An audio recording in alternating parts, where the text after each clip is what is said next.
Lu mau tahu karakter asli orang, lu kasih dia kekuasaan dan harta. Udah selesai. Itu karakter aslinya akan kelihatan. Jadi dia itu mengenhance. Sekarang dia sudah tidak punya excuse lagi untuk menahan apapun yang diinginkan. Sebenarnya kalau kita sudah terlalu lama di atas, kadang kita itu belaga, kita itu seperti Tuhan. Kalau di atasnya kita nggak sombong, gue yakin sih Di bawahnya kita juga di bawah nggak kita minder. nggak akan terlalu minder juga. Betul banget. Kita merasa semua masalah itu tidak akan menimpa kita gitu. Iya. Kita merasa apapun bisa kita selesaikan.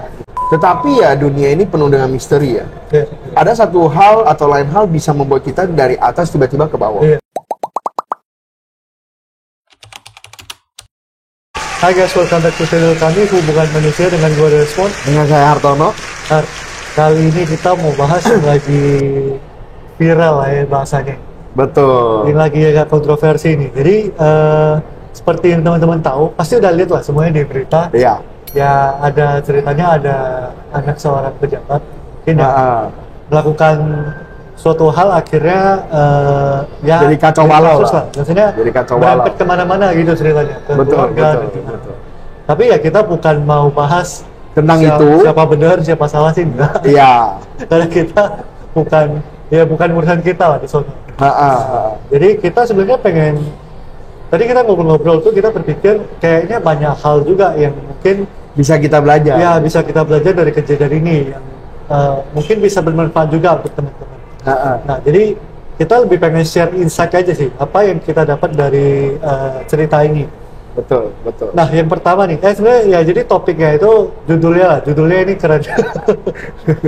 Semua yang kamu lakukan itu ada ongkosnya. Betul. Jadi ada hidden price lah ya, ada Iya. hidden cost Betul, di belakang betul. gitu. Nah, jadi ada 4 poin. Poin pertama itu ngerasa kasihan sebenarnya apapun yang kita lakukan di hidup itu tuh sebenarnya ada ongkosnya. Benar. Jadi kita kadang melakukan satu hal itu kita anggap mungkin biasa aja, kita cuma lakuin. Tapi ternyata efeknya itu bisa sebesar itu di hidup. Benar banget. Ya, Benar nggak cuma banget. kasus ini, gue yakin juga banyak hal di hidup yang kita tuh pernah kita lakukan tuh, ternyata kok efeknya itu bisa sebesar itu gitu. Nah, gimana menurut lu? Dari apa ya? Dari kasus ini, nggak dari kasus ini, dari pengalaman lu lah. Oke. Mungkin ada nggak ceritain seperti itu yang kayaknya, oh ini penting. Oke. Sebenarnya ada satu cerita menurut gua bagus banget. Iya. Jadi apapun yang kita lakukan, positif atau negatif, itu sebenarnya akan ada imbas baliknya ke kita. Oke. Tetapi karena tidak langsung, bikin kita nggak percaya kadang-kadang. Oke. Contoh, kalau sebenarnya kita berbohong, terus Ya, jujurnya ya, ya, langsung ya. sumbing, Ya, itu kita kan nggak bakal nggak gitu, nggak mungkin. Ada sombing gitu. Iya, atau kan kita nyolong duit, duitnya langsung hilang semua, Ya, nggak mungkin. Nah, sehingga membuat kita kadang kurang percaya. Kalau kita lakukan sesuatu yang buruk, hasilnya buruk nggak? Oke. Gitu. Tetapi butuh waktu untuk itu terjadi. Nah, salah satu hal itu adalah dulu itu saya pernah bantuin AP saya secara administrasi sebenarnya. Jadi waktu itu saya itu cuma keluar 50.000 untuk bantuin dia secara administrasi. Jadi AP saya mau bayar tuh 50.000. AP itu paman ya, paman Oke. saya. Paman saya mau bayar 50.000. Saya bilang, oh nggak apa-apa.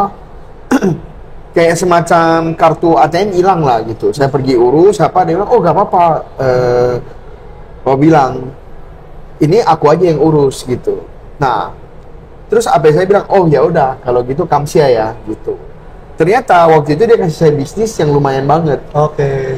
Sampai kalau saya hitung itu secara ekonomisnya itu ya mungkin bisa beberapa puluh juta lah untuk kedepannya Oke. gitu. Nah, hal yang kecil itu kan saya nggak tahu Ya, ya. itu akan berbuah seperti itu, Ya, ya. gitu kan. Dan belum tentu juga yang berbuah itu dari hal kecil yang saya lakukan itu. Bisa aja yang dari sebelum-sebelumnya. Ya. Jadi hal itu yang bikin itu, ataupun hal negatif. Iya. Iya. Contoh, kalau seandainya kita itu suka main judi, kan nggak selalu langsung kalah. Iya. Menang iya. dulu, atau kebiasaan minum, kan nggak langsung sakit kritis Ya, ya. gitu. Pasti kita pelan-pelan, tahu-tahu sampai kita sudah tahu, udah terlambat gitu. Banyak pejudi itu di masa tuanya itu susah hidupnya, karena padahal dimulainya cemerlang, Iya. sukses, karirnya bagus gitu. Taunya seperti itu. Nah, kalau lu sendiri mah? Ya gue juga ngerasa sebenarnya banyak hal di hidup itu, maksudnya makin lebih dewasa ya kita makin bisa mengerti. Kalau dulu tuh mungkin kita belum paham ini gitu. Nah, jadi kalau melihat dari cerita ini sih ya gila, ini sih ongkosnya sih super mahal ya. Betul. Maksudnya dengan yang dilakukan ini, Betul. ongkosnya ini super mahal gitu. Jadi maksudnya sih menurut gua pelajaran penting itu tuh kita perlu melihat ongkosnya ini worth it kan. Betul. Jadi ngelatih kita itu untuk waktu sebelum melakukan sesuatu, terutama mungkin hal yang apa ya, kita harus pikir lah ini efek untuk jangka panjangnya ini gimana gitu loh. Kita jangan cuma melakukan, tapi misalnya kita kebiasaan suka minum manis. Oke. Ya itu kan mungkin sekarang banyak banget makanan minuman Iya, itu iya. yang gulanya tinggi gitu, dan konon katanya semua sumber penyakit ini berawal dari gula. Gula, betul. Gitu, jadi yang ada ongkosnya gitu. Mungkin sekarang kita minum enak gitu. Nah. Kita masih muda, gampang lah. Masih di bawah 30, masih di bawah 20, sikat gitu loh. Kan pas Betul. 40 tahu-tahu udah sakit-sakitan. Betul. Jadi apapun yang kita lakukan sekarang itu tuh ada ongkosnya. Betul. Itu yang pertama. Oke. Nah, yang kedua nih sebenarnya agak mirip, tapi berkaitan lah. Ingat apapun yang kita lakukan saat ini, mungkin nggak langsung ada efeknya. Betul, Nah, betul. tapi kedepannya ini kita nggak pernah tahu. Entah itu baik, entah itu buruk. Kalau Betul. dari cerita ini, ya kita kan nggak tahu. Betul. Misalnya, contoh ya, suatu hari lu punya anak, Betul. karena anak lu lakukan suatu kesalahan, Iya, hidup lu ini berantakan. langsung berubah gitu. Bener, bener. Nah kita, tapi ya tentu hidup ini bisa berubah karena juga ada yang kamu lakukan di dulu Betul. yang akhirnya ada efeknya ke sekarang. Betul. Nah menurut lu gimana? Ya sebenarnya waktu kemarin itu saya baru nonton. Kenapa sih anak kita kayak gitu ke kita? Kenapa sih pasangan kita kayak gitu ke kita? Jadi semua itu dari kebiasaan kita. Oke. Contoh, kalau anak kita itu pas cerita, kita selalu ngomong, nah toh kan, papa udah bilang jangan kayak gitu. Lagi dia nggak mau cerita tuh. Oke. Dia jadi takut gitu. Jadi sebenarnya sesuatu yang kita lakukan berturut-turut, itu efeknya itu, maksudnya kita akan terasa ke depannya. Ataupun kalau saya pasangan kita, kalau seandainya dia bikin kesalahan, dia jujur, kita selalu marahin, selalu gimana banget gitu loh. Bukannya fokus ke masalahnya, tapi fokus ke kesalahannya. Nah itu kan maksudnya jadinya pasangan kita mau jujur pun takut gitu loh. Kayak contoh lah, kita cowok-cowok mau pergi main futsal sama temen, tapi kalau seandainya ngomong ke pasangan bisa aja gitu loh. Kalau pasangannya tipikal yang super protektif apa segala macem, ya kan nggak izinin, kita juga mau nggak mau ya kita cari cara lain gitu kan. Maksudnya hal-hal seperti itu sering banget terjadi. Kalau lu sendiri mah? Ya seperti cerita tadi sih ya, maksudnya gua sih nggak bisa bayangin ya kalau suatu hari itu gua hidupnya udah enak banget, udah sukses, Iya. anak gua lakuin satu kesalahan, akhirnya gua tuh hancur-hancuran gitu. Benar. Tapi maksudnya gua belajar sih kalau apapun yang gua lakukan saat ini itu tuh ada efek untuk kedepannya. Iya. Nah jadi ya sebisa mungkin ya gua perlu lebih apa ya, memikirkan juga untuk long term. Misal gua lakukan sesuatu ini ya seperti yang tadi yang pertama, ada efeknya nggak sih untuk jangka panjang? Maksudnya ini kejadiannya bisa terjadi karena juga tentu ada kesalahan yang si orang tua lakukan. Akhirnya baru bisa terjadi seperti ini. Kalau orang tuanya nggak lakukan kesalahan, ya paling nggak sekacau ini. Gitu. Nah yang ketiga nih, di saat lagi menggebu-gebu banyak hal yang nggak kelihatan. Nah ini contohnya mungkinnya gini ya, kalau dari ya kita lihat berkaca dari kasus ini. Iya. Mungkin contoh lagi jatuh cinta. Lagi jatuh cinta tuh ya jadi nggak kelihatan semuanya. Betul. Jadi pas betul. apa ya, pas pasangan kita curhat, kita jadi Wah. nggak terima gitu. Betul. Ya gimana menurut lu soal ini? Ya sebenarnya kalau kita pas lagi menggebu-gebu, udah pasti satu, pertimbangan kita itu gak rasional. Ya. Namanya menggebu-gebu kan. Katakan bisnis aja lah. Kalau pas kita mau buka bisnis, kita pasti mikir untungnya semua. Iya, nggak realistis. Nggak realistis. Kita pasti mikir, ini pasti untung. Kayak kita mikir lah, pengolahan kelapa. Kulitnya jadi serabut kelapa, tempurungnya bisa jadi arang, briket gitu ya. Dia punya daging, kita bisa olah jadi makanan. Dia punya air, kita bisa kemas jadi minuman kelapa gitu. Tapi nggak seindah itu. Ya. Bisa aja gagal panen, bisa aja gak ada yang nyerap, bisa aja ternyata hasil tidak memuaskan gitu. Ada resiko-resiko yang kita nggak bisa lihat. Ya. Nah, sama seperti pas kita juga lagi jatuh cinta. Selalu kita lihat baiknya semua. Makanya kenapa kita sering banget setelah setahun itu kita ngomong, kok pacar gue berubah. Iya. Tapi Ini kalau kan- istri gua berubah ya, dulu dia gak kayak gitu. Iya, gitu loh. Kan sering kan kita sebagai kaum cowok ya, sering banget cewek kita ngomong, kok lu berubah sih? Dalam Ya. hati kita juga pengen ngomong, lu juga udah berubah. Iya. Cuma kita nggak berani ngomong ya. Kalau kita ngomong panjang nih urusannya gitu. Sebenarnya bukan berubah, cara kita melihat yang udah lebih rasional. Dulu pas dia kentut itu kita anggap wangi. Iya, iya. Gitu. Sekarang kita udah kecium, oh bau Mas, juga dong. Iya. Bau durian. Karena dulu dia masih pakai parfum, sekarang dia udah nggak pakai parfum. Iya. Ya gitu-gitulah, maksudnya Iya. banyak hal yang kita nggak bisa lihat secara rasional. Ya memang sih di saat lagi menggebu-gebu tuh pasti banyak hal yang nggak kelihatan sih. Tapi Iya. ya kita belajar dari kasus ini lah. Maksudnya perlu kita tuh untuk apa ya? Jangan semuanya itu emosional. Ya terutama mungkin masih muda, masih apa ya, kita nggak bisa pungkiri pas kita muda juga pasti Iya. ada hal yang kita emosional. Tapi ya apalagi kalau kita yang udah lebih berumur gitu, ya harus hati-hati.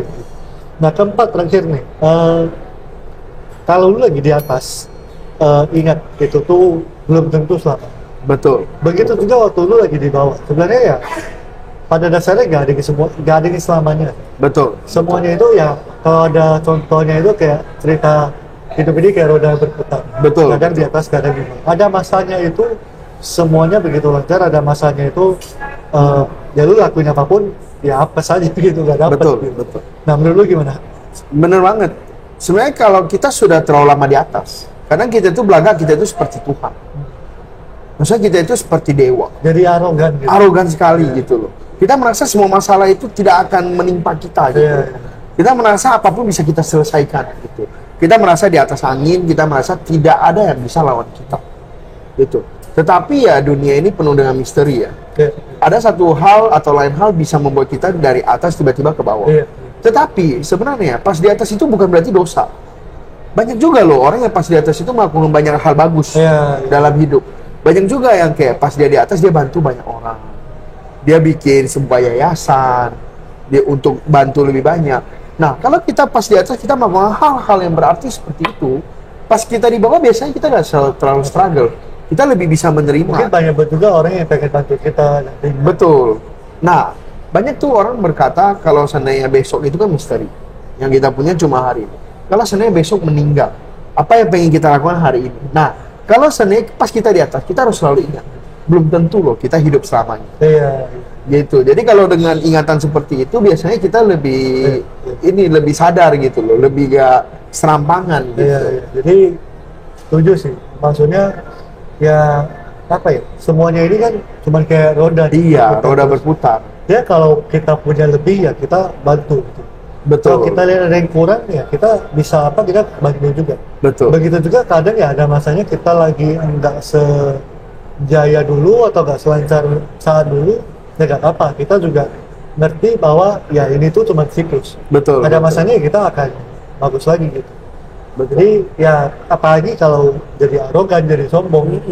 Ya kalau di bawah tuh ya cenderungnya jadi minder gitu kan. Iya. Kalau di atasnya kita nggak sombong, gue yakin sih Di bawahnya kita juga di nggak bawah minder. kita nggak akan terlalu minder juga. Betul banget, bener nih Mon. Karena banyak loh orang kaya yang mau lihat kekayaannya berkurang drastis, tapi dulunya nggak sombong. Oke. Di bawah ngomongnya apa? Lagi gak ada duit. Ya, Beres. jadi biasa aja gitu. Dia Gak ada masalah hidup meresponnya gitu loh. dengan Betul, dengan kayak baik. kita ngomong nih, kok gak mau beli mobil baru, lagi gak ada duit, udah beres gitu loh. Dia gak merasa kenapa-napa, dia bilang, ya namanya juga lagi gak ada duit, ngapain beli mobil baru? Seandainya kalau gengsinya Gitu. besar apa mungkin dia akan Waduh. merasa tersinggung. Iya Terus gitu sekarang loh. merasa gua nggak Wah mau. dulu ngomong nyindir Dulu, lu ya. Maksud lu apa gue? Jadi lebih gampang tersinggung ya jadi. Betul, tapi memang cobaan terberat itu bukan pas di bawah gitu. Yaitu pas di atas. Orang yang udah cobain di bawah belum tentu bisa cobain di atas. Setuju. Tapi kalau orang yang udah cobain di atas dan bisa survive, biasanya di bawah pun dia gak akan terlalu masalah. Jadi kalau orang sering ngomong, lu mau tahu karakter asli orang, lu kasih dia kekuasaan dan harta.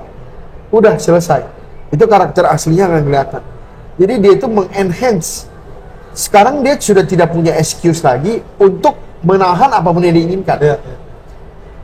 Ada nggak orang memanfaatkannya untuk hal baik? Ada. Kayak contoh dulu dia itu, kita kemarin dengar ada satu teman kita punya orang tua, dia itu sumbang ke shelter kucing. Ya, kucing sebulan 30 juta. 30 juta sebulan. Lu bayangin aja, gitu loh. Itu loh yang bisa dibeli oleh kekayaan, gitu loh. Jadi dia bagiin tiap bulan tuh dia sumbangin 30 juta untuk tuh ke Kucing jalanan. Ya, kucing jalanan buat mereka makan, buat apa gitu. Betul, gitu loh. Luar biasa banget. Luar biasa, dan dia nggak pengen orang tahu lagi. Iya. Ketahuan ini ceritanya Dia dia. tahunya kebetulan anaknya pas ngobrol, anaknya cerita gitu. Iya, gitu loh. Maksudnya ini kan luar biasa banget. Nggak banyak. Kalau lu orang bantu orang, itu kita udah sering dengar. Iya, Ini dia sampai bisa bantu Iya, kucing, apalagi orang, gitu kan. Nah, maksudnya kekayaan itu nggak selalu buruk. Begitu juga kemiskinan. Bukan itunya, tapi cara kita respon terhadap itu ya bikin itu jadi buruk atau baik. Ya, kurang lebih seperti itulah ya. Jadi pembahasan kita, jadi ini juga random sih. Kebetulan kita ngerasa pas ngobrol kayaknya ini nih menarik nih untuk kita angkat gitu ya. Nah, jadi seperti judul topiknya, semua yang kita lakukan itu ada ongkosnya. Jadi semoga 4 poin tadi yang kita share ini bisa berguna untuk teman-teman. Itu aja lah ya. Ada tambahan lagi? Itu aja sih. Itu aja ya. Jangan lupa di like, di subscribe, dan di share ke teman kalian yang mungkin butuh denger ini juga. Dan di komen. Oke, sampai ketemu di video berikutnya. Thank you.